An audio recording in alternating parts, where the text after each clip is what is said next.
President Trump celebrated the milestone on Twitter and in his State of the Union address.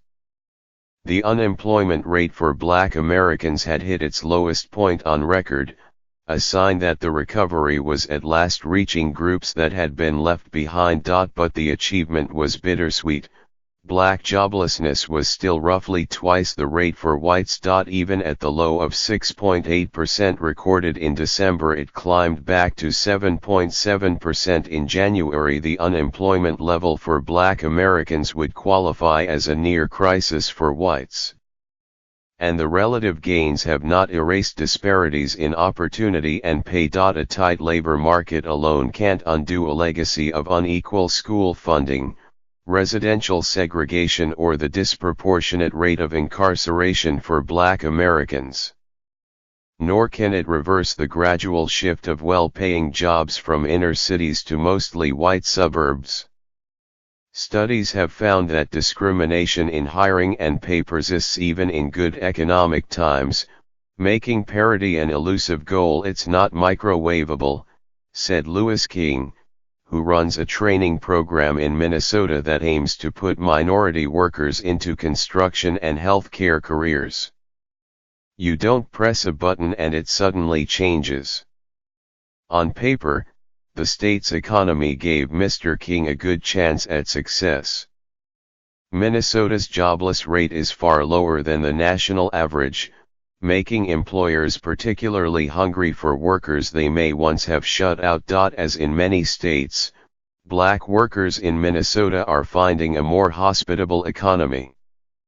The Black unemployment rate there went from 23.5% in 2011 to 7.5% last month, but remained at more than twice the rate for whites. This is not time for celebration, said Andre Perry of the Brookings Institution, whose research has examined race and structural inequality.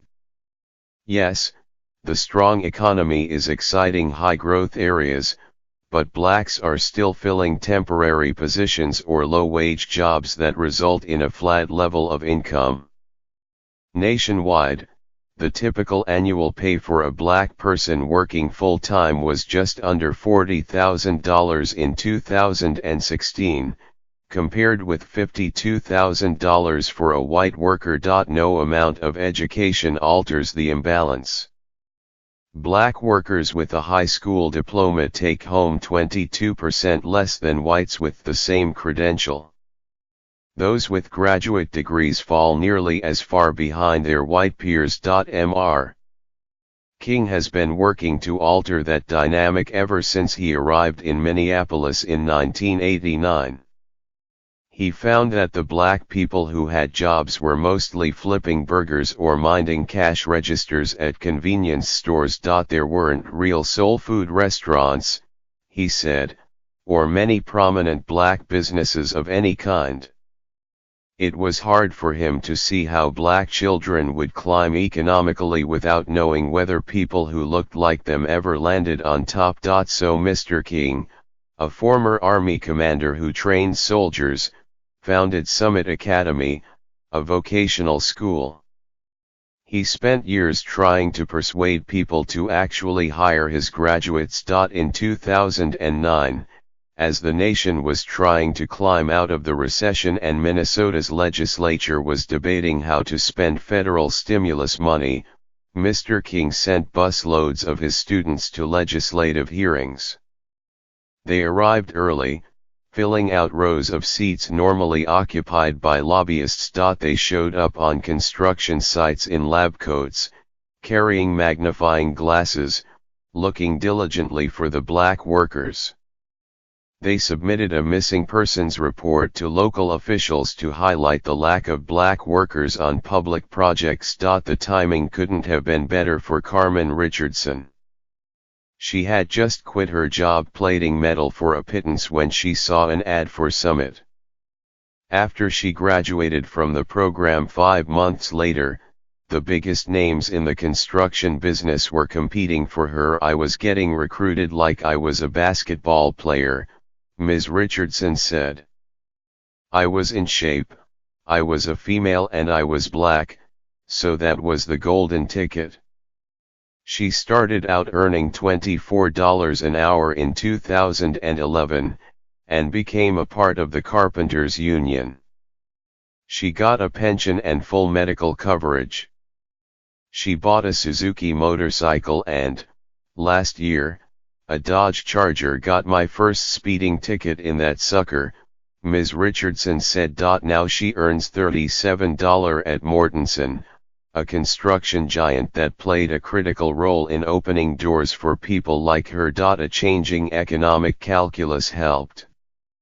There simply weren't enough workers to meet the needs of a city that built 3 major sports stadiums in a decade. We knew that demographic shift was happening, said David Mortenson, the company's chairman.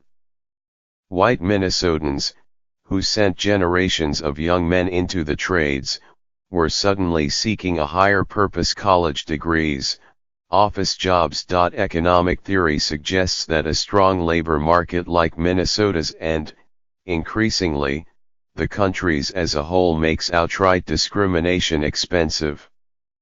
Companies can hardly afford to turn away qualified people when there are so many jobs to fill. Racial gaps do seem to narrow during better economic times. In mid-2010, just 67% of African Americans ages 25 to 54 were employed. Among whites, the figure was 77%, a 10-point difference. Today, that chasm has shrunk to about 6 points, the smallest it has been since 2000. Neil Kashkari, the president of the Federal Reserve Bank of Minneapolis, said that when he took the job 2 years ago, he was surprised that the bank's economists couldn't conclusively say what caused the divide. If we can't even answer the why, we can't hope to design policy solutions to close those gaps, Mr. Kashkari said. Still, Mr. Kashkari said, companies do behave differently when workers are scarcer. That is certainly true in Minneapolis, where Mr. Mortenson helped force the city's builders into action. The company pushed trade unions to diversify their ranks and told its subcontractors they weren't going to get our business if they didn't pull their weight, Mr. Mortenson said. It also hired diversity trainers to consult with almost every foreman and supervisor at all of its work sites, and brought in cultural competency coaches to work with high-level executives on implicit bias. You had a white-owned company with white leadership saying to people, "We are doing the right thing," said Mr. King, the Summit Academy leader. It became a condition of business. But integrating the old boys club is not always particularly fun for the newcomers, as Marvin Parrish Jr. learned on his first day on the job after graduating from Summit. Mr. Parrish, a former convict from Detroit, was the only black person working at the site. A white carpenter once asked him why, if we are equal, there was a need for affirmative action. Mr. Parrish, 33, kept his head down, rushing through his grunt work so that he'd have time to watch the old hands perform more complex maneuvers, recording their moves to mimic them later. I was working twice as hard as the next guy by me, and thinking 5 times faster than him just to stay afloat, Mr. Parrish said. He became a lead carpenter. Still, he noticed that when it came time to solve a problem or analyze a blueprint, his manager would bring over a white person to handle it. I was pushed aside, Mr. Parrish said. He eventually got a job as a foreman at Thor Construction, a black-owned builder, where he needs more than 2 hands to count the number of black tradespeople on site. We aren't just a quota or a goal, Mr. Parrish said. They are actually just hiring good workers. Mr. Parrish is working on buying a house with his wife in the suburbs, where he lives with his 2 children now. He sometimes drives them into the city to see the stadiums he's laid hands on, to show them what their father built.